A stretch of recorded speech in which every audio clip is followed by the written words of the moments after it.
Ginger, oh, Yes, ginger. so I need ginger. Ginger, oh, ginger. Ginger, oh, ginger. I'm bad. Oh yeah. Wow.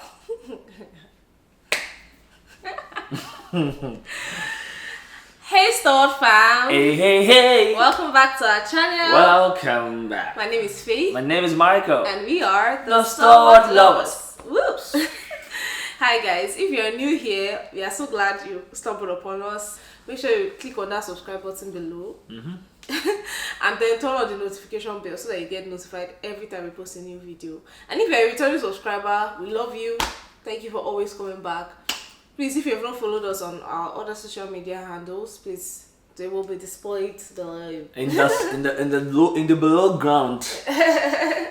Yes, so make sure you follow us on those platforms as well. So, babe, what are we doing today?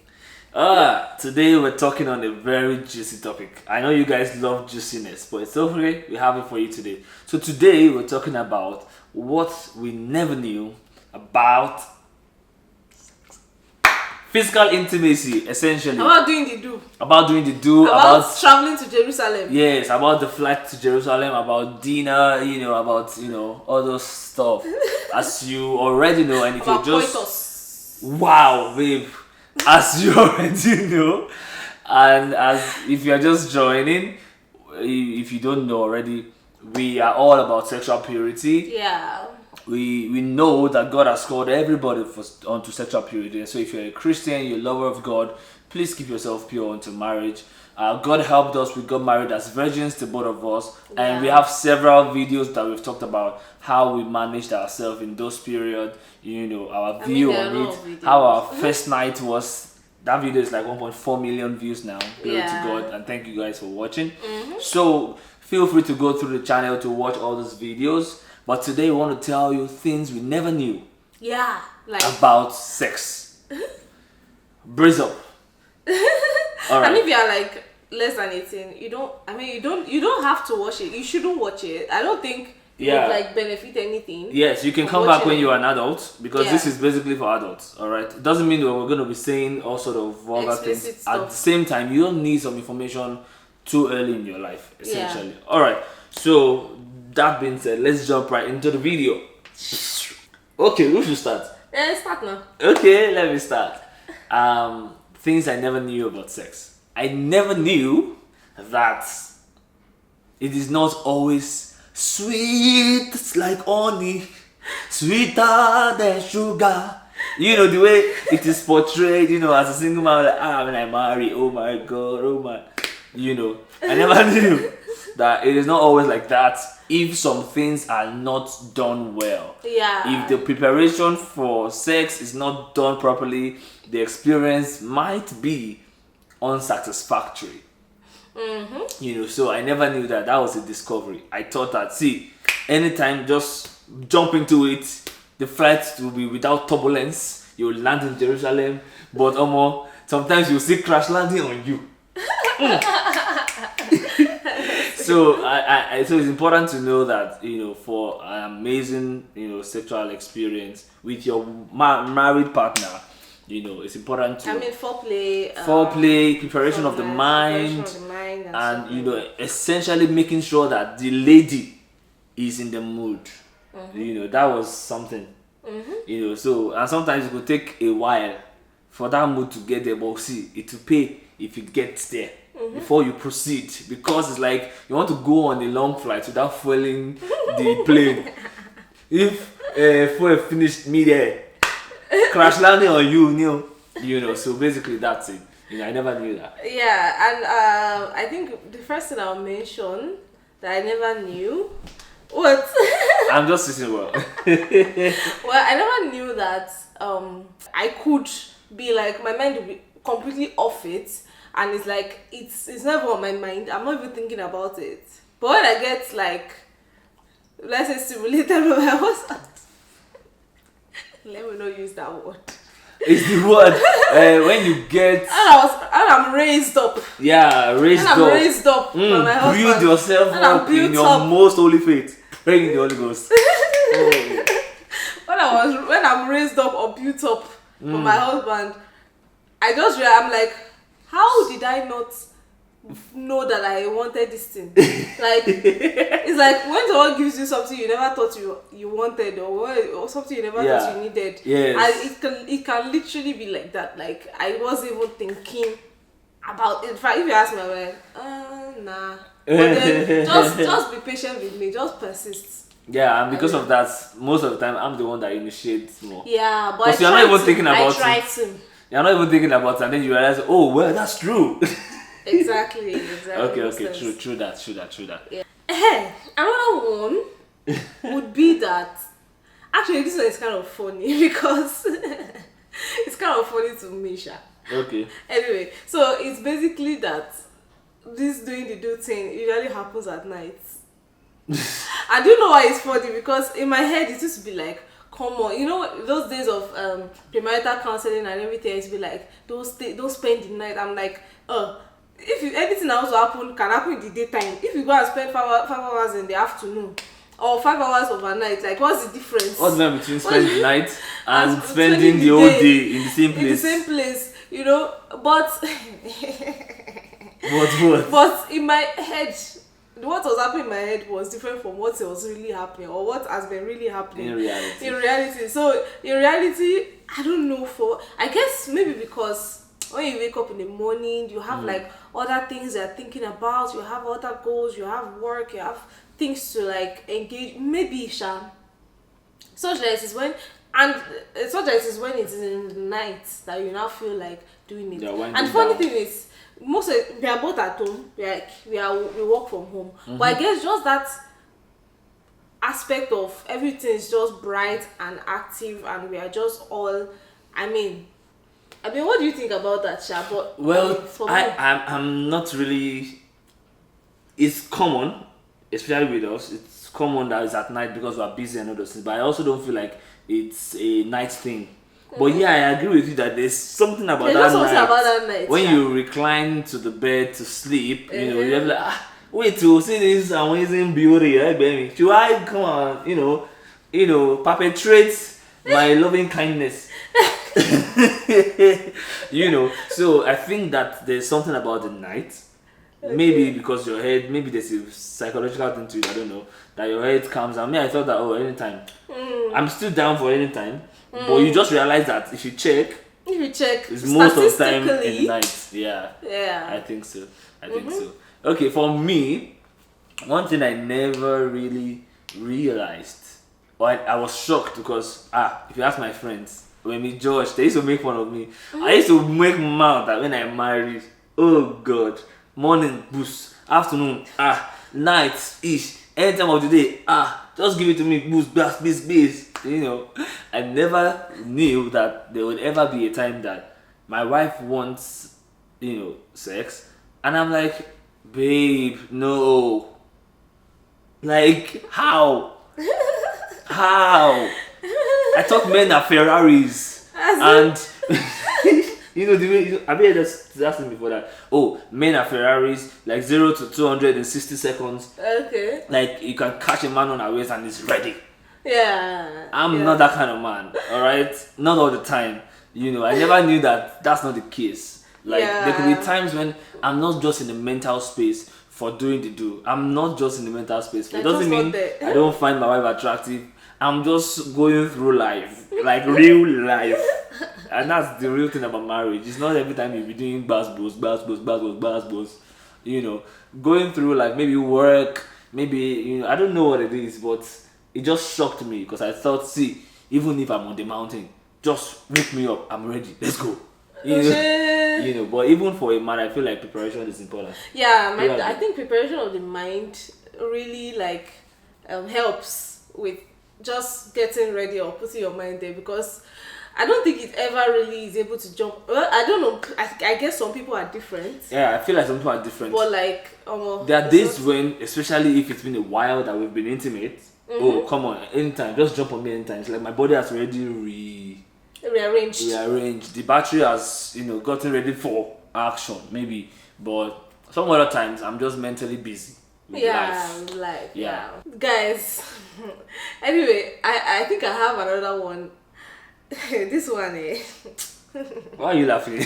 This one, my husband will literally have been like pursuing me up and down every time, everywhere. Literally pressing me everywhere. Back to back. Back to back. Until PMS restarts. And you know, press it, I'm like, it's painful. I'll do that. It's painful. My husband will have to now start rearranging his mind. Like, okay, this lady is off limit. So I'll do my cross of Calvary finish. Come down from the cross. Come down from the mountain of Calvary. I'll be like, oh yeah, with a finish. Oh yeah, now. Where is all the attention? Where is all the grabbing and pressing and everything? Where is it? You'll not be like, just give me some time. I've already off my mind. They have switched off his mind. I'm like, how? And then, you know when women have hormones like going up and down all through the month and everything like that? It's like for men too. That also, they have this going up and down sometimes. Maybe not all Not all the time, but like sometimes. Men like me. because of how much he just switch off his brain. I feel like for me, it's a not for me, it's a switch. You get, so once I start touching you and you're like, hey, I'm PMS, my nipples are sore, or something that I like to touch like literally all the time. I already feel like, okay, no go area. I'm just walking by the kitchen and I just, smack her butt and like, hey, it's paining me.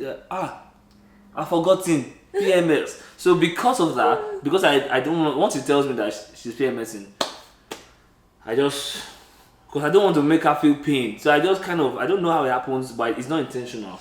But when he's not trying to bring it back. So once I switch off. And I also see it as a way to like discipline myself. Like if I can't touch my wife, I should still be okay. I should still be able to be a normal man, right? I mean, what are singles doing today? They are disciplined. So what if I'm away from my wife for several months? God forbid, because I go follow you where they go. But just saying, if any major life reason, makes us be away for a few days, few weeks, I still need to be able to hold body.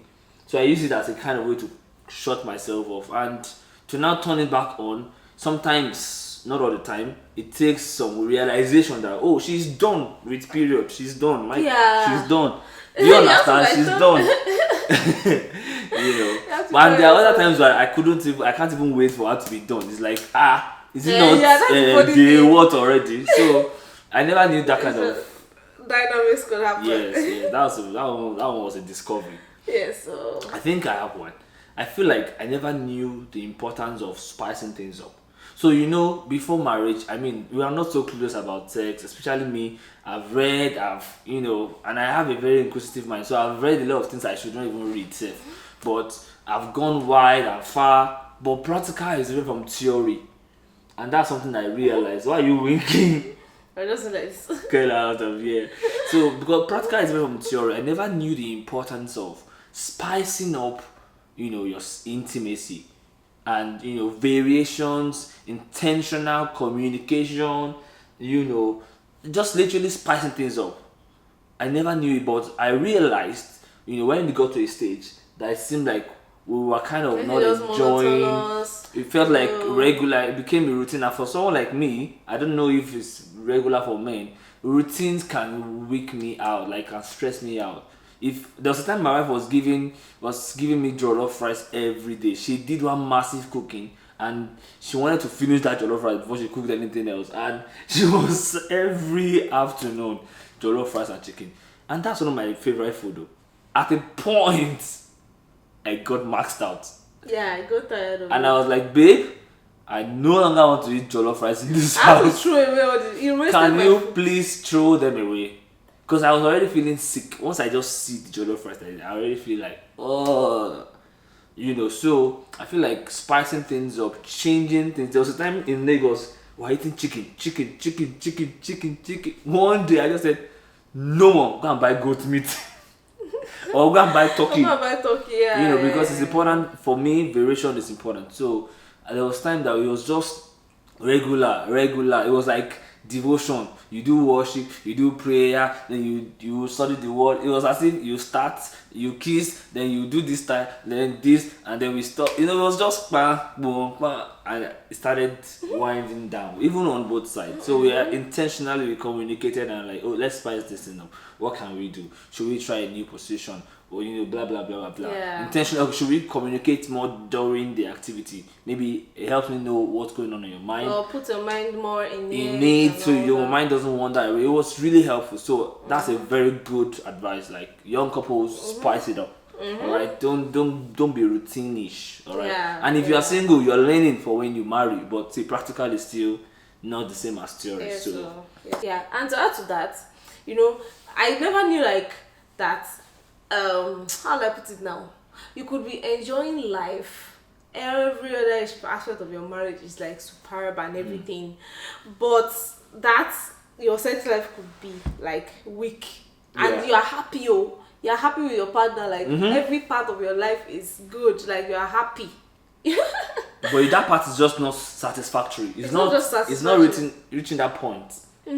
Yes. It's very, very possible, and I feel like a lot of couples could be in this phase. So that spicing things up really would help. Yes, like, the excitement can reduce if you don't intentionally spice it. When you just start, you don't really know. But when it's the same, so you begin to. So I think spicing it up is. Yeah.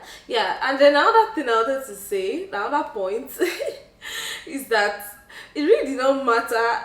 Well, I didn't know this before, kind of, but yeah, it really did not matter how shaved or unshaved, the area. Okay, down there. Well, I do that, like, but I realized that even when I'm busy, I had to travel, I'm working or something, I just did not do it. It doesn't really change anything. It doesn't really change much. Men, that's married a very men, very funny discovery. Married men, hey, please, does it change anything? Answer in the comment section. No, we don't need help for what we are trying to do. That's what I'm saying. Yeah. So anyway. Yeah, so that's it. It's like you're saying you want to fly to Canada and you're worrying if they painted the plane. Okay, enter the plane and go. Anyway, so I think lastly, let me just wrap it up by saying that I knew this, but I never really knew the power in the intensity, the power of unity, and how physical intimacy fosters that.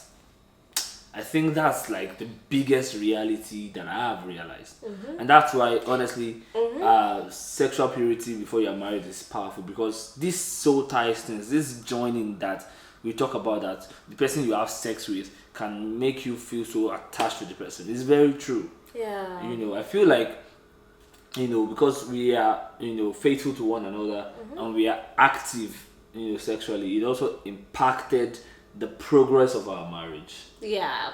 Financially, spiritually, in terms of goals that we have achieved. One will chase 1,000 and two will put 10,000 to flight. I mean, in every way, I think it that's helps. That's not just a myth. Yes. It's real. Yes, I really don't understand, how couples could, not come together often. I don't think, I've heard it a lot that it's not good. I can say it by experience that it is not good. Yeah. It is not good. I mean, you need to for that emotional connection. Yes. When you are emotionally, it's like both ways. So when you are emotionally connected and you are peaceful together, you are not fighting, you don't have issues, the main marriage is good. It tends to affect or help the sexual or the marriage bed. It tends to help the marriage bed in that area. So, and then when you are doing it often, it also helps to lower emotional tensions, yes, and anger and things that could be building up. Exactly. So it goes both ways. Like, the more you don't do it, the more not peaceful, and the more you're not peaceful, the more it's even inhibits doing it. I like how you there's put just it. A way. It's like peace a in your marriage. Balance. Like peace in your marriage is directly proportional to a healthy and exciting sexual life. Something like that. Yeah. So when you have a low, there's a way it can affect how happy your marriage is. And that's why I would always say, during the courtship days, during the earlier part of the marriage, try and find how you guys resolve issues, how you guys work things together. Like, make sure you're not fighting, you're not having issues, you're not quarreling. It's not like you will not have a little friction, but it shouldn't be so much in a marriage that is the major content. Like some people, if you summarize their marriage, they are constantly having an issue. It's not healthy. So it destroys the beauty of it. It doesn't make the marriage sweeter. The sweetness of it just dies. And you also don't meet up physically intimate. You're not physically intimate often as well. So I think like being intentional about sex time also helps you be intentional about your marriage happiness, right? So there's a proportionality to it. And I don't encourage makeup sex if it's that makeup sex is good if it is you have actually made up. We had an issue, we resolved the issue, and we are happy now, and then we go into doing the not like we have an issue, it to now cover up. Maybe we are beefing. I know we are beefing, and I know that you are not happy with me, but I know that you can't resist me if I take off my clothes now. You get what I'm saying? And I'm like, oh yeah, sure, come, let me, no, I don't encourage it personally. I feel like it will drift you farther away, and then you begin to build emotional disconnection. So I mean, that's one thing we really got to know, like oneness. And I sincerely encourage it for couples, young couples. I mean, I will not be advising older couples. You guys are already you know your thing, but whatever you can pick from the video as well, fantastic. And if you feel like you are having a struggle in your sex life, as married couples, seek out counsel. There are counselors that are specialized in these things. I think Pastor Kingsley Okonkwo has a YouTube channel, I think Wholesome Sexuality, that they are trying to talk about these things, and they also provide counsel. Check it out. And see how, be intentional about your intimacy as married couples. I feel like it is important. I feel like it's important. For the singles, I know that it looks like we slightly people in this video today, but I don't think we did. I feel like you'll have taken some things from this video and add it to your wealth of knowledge. Don't forget, the knowledge you have before you get into something helps a long way in how you navigate yourself in that place. Although practical will still challenge your knowledge, but being forearmed with knowledge is always good.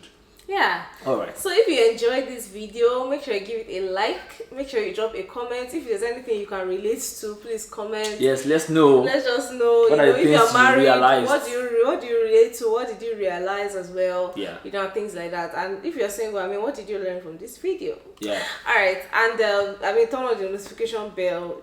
If you are not yet subscribed, please subscribe, follow us on all our socials, and till we come away again, keep loving and keep believing. We are the Stalwart Lovers.